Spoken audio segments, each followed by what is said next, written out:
최근 1월에 경상북도 문경의 한 공장에서 화재가 났습니다.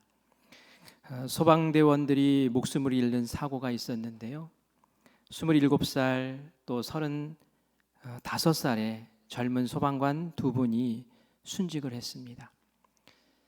화재가 나서 소방관들이 순직하는 일이 종종 벌어집니다. 그런데 23년 전 2001년도에 서울에서 일어난 화재 사고에서 6명의 소방관이 목숨을 잃은 일이 있었습니다.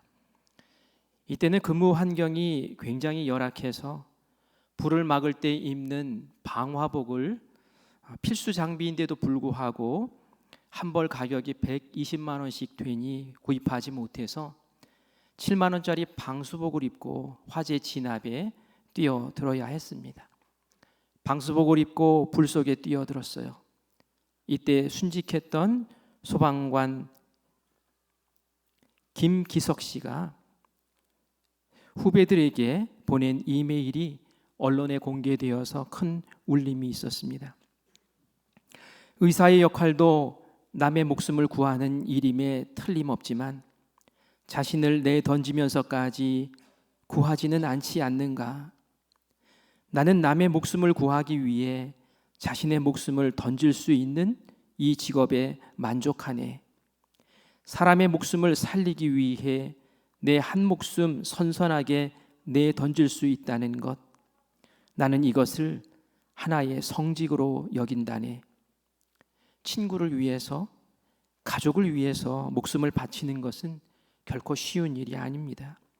그런데 생면부지에 누군가를 위해서 선선히 내 목숨을 던진다는 것이 가능하겠습니까?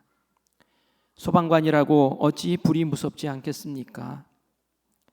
방화복도 아닌 방수복을 입고 불 속에 뛰어드는 것이 어찌 무섭지 않겠습니까?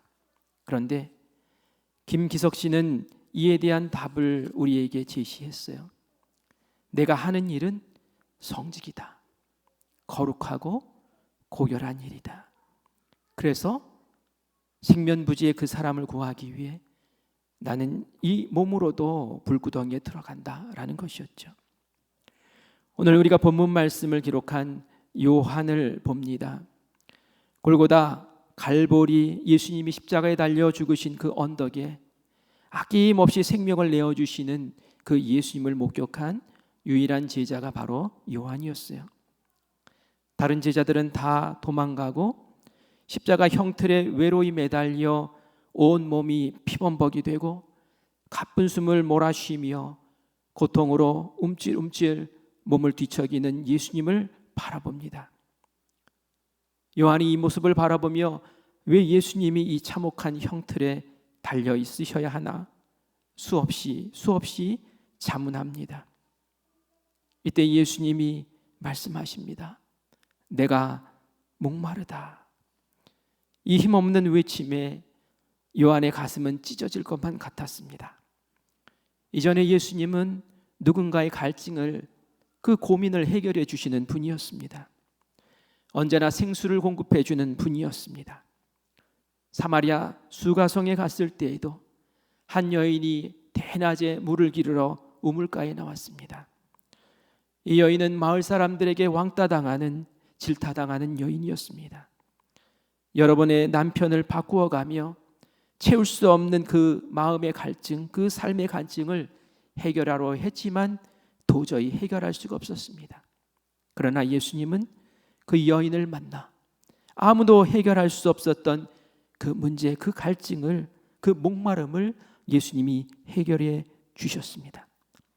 이랬던 예수님이 지금 십자가에서 타는 목마름으로, 갈증으로 나 목마르다고 그렇게 말씀하실 때에 요한의 마음은 무너지는 것 같았습니다.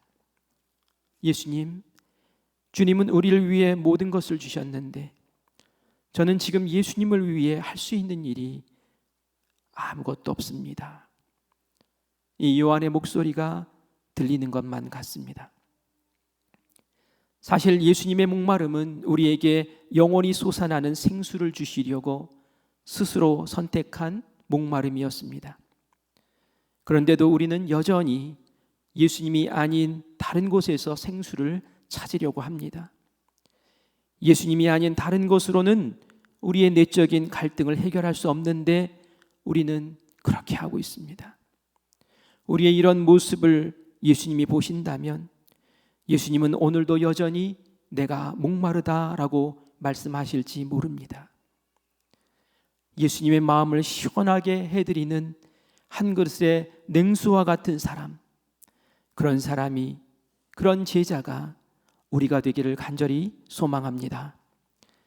십자가 아래에 서 있는 요한에게 또 예수님이 목소리를 들려주십니다. 그 소리는 마지막 진액을 짜듯이 토해낸 한마디였습니다. 다 이루었다.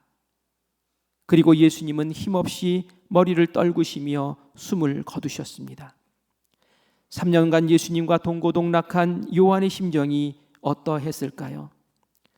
예수님의 마지막 말씀, 다 이루었다. 이것은 세상의 성공과 성취와는 전혀 다른 의미였습니다. 예수님이 다 이루었다는 것은 내 자아의 욕심과 욕망을 충분히 만족시켰다는 뜻이 아닙니다. 예수님이 이 땅에 오신 이유와 목적, 하나님이 주신 그 사명, 인류 구원의 사역을 마침내 완성했다는 의미입니다. 목숨을 목숨으로 대신하기 위해 이 땅에 오신 예수님, 우리의 죄를 씻기 위해 참혹한 십자가의 죽음을 당하기 위해 그렇게 오셨습니다. 다른 방법으로는 우리의 죄를 씻을 수 없었기 때문입니다. 그래서 세상에서 가장 비참하고 힘없는 모습으로 돌아가신 예수님, 그러나 요한은 나중에 복음서를 기록하며 예수님을 이렇게 고백합니다. 태초에 하나님과 함께 계셨던 분이라고. 예수님은 다 이루신 분입니다. 완성하신 분입니다. 인류의 구원의 사역을 제대로 감당하신 분이었습니다라고 요한은 고백합니다. 요한은 똑똑히 보았습니다. 마치 뜨거운 불길 속을 스스로 걸어 들어가는 소방관처럼 예수님은 그 외롭고 불길하고 슬픈 길을 전혀 회피하지 아니하시고 그저 묵묵히 걸으셨습니다. 그것은 의무감, 책임감 때문이 아니었습니다.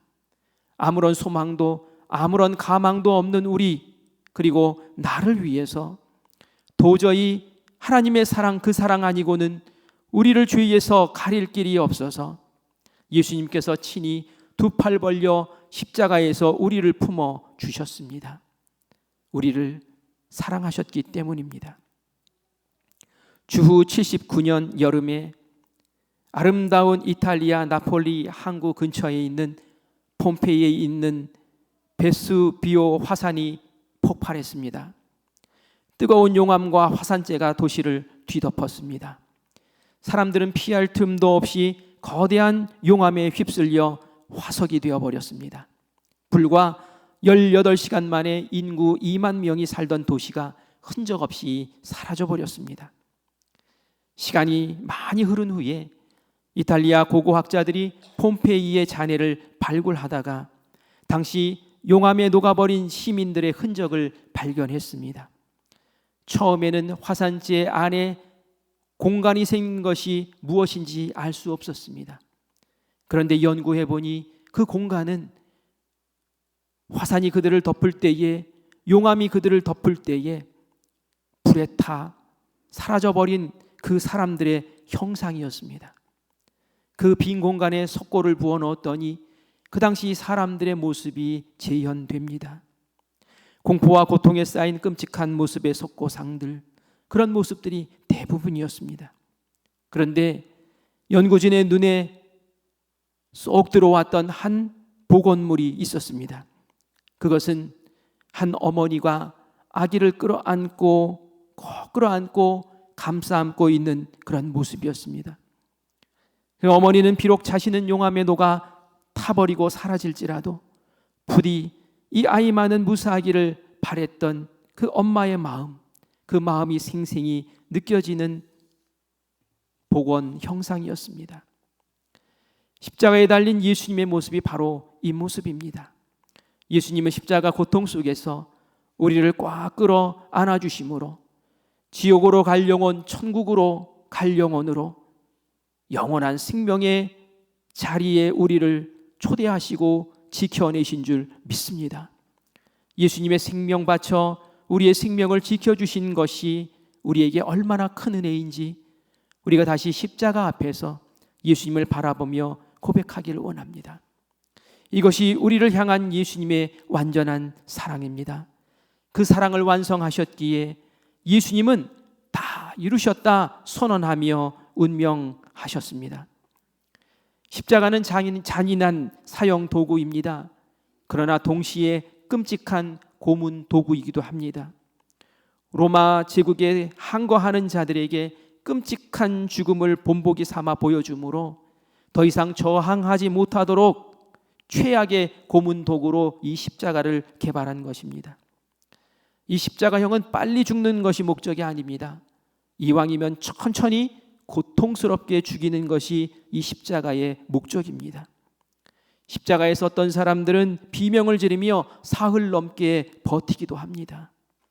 몸의 무게로 횡격막을 압박하며 결국은 질식해서 죽는 것이 이 십자가형입니다.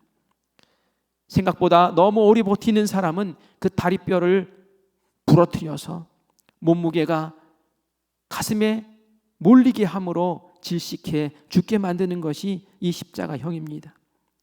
예수님은 심한 채찍질로 이미 몸이 많이 상한 상태로 십자가에 달리셨습니다. 그래서 달리신 지 몇 시간 만에 숨을 거두셨습니다. 로마 병사들은 예수님이 너무 이르게 죽었다 생각하고 정말 죽었나 확인하기 위해 예수님의 옆구리에 창을 깊숙이 찔러 넣었습니다. 창을 뽑자 물과 피가 분리되어서 쏟아져 내립니다. 예수님이 정말 죽으신 것이었어요. 이 예수님이 누구십니까? 바로 하나님이십니다. 하나님이 우리를 너무 사랑하셔서 그 사랑 때문에 십자가에 달려 모진 고문과 고통을 겪으시고 이렇게 죽으신 것입니다. 초대교회 교인들은 기독교인의 상징으로 물고기를 그렸습니다.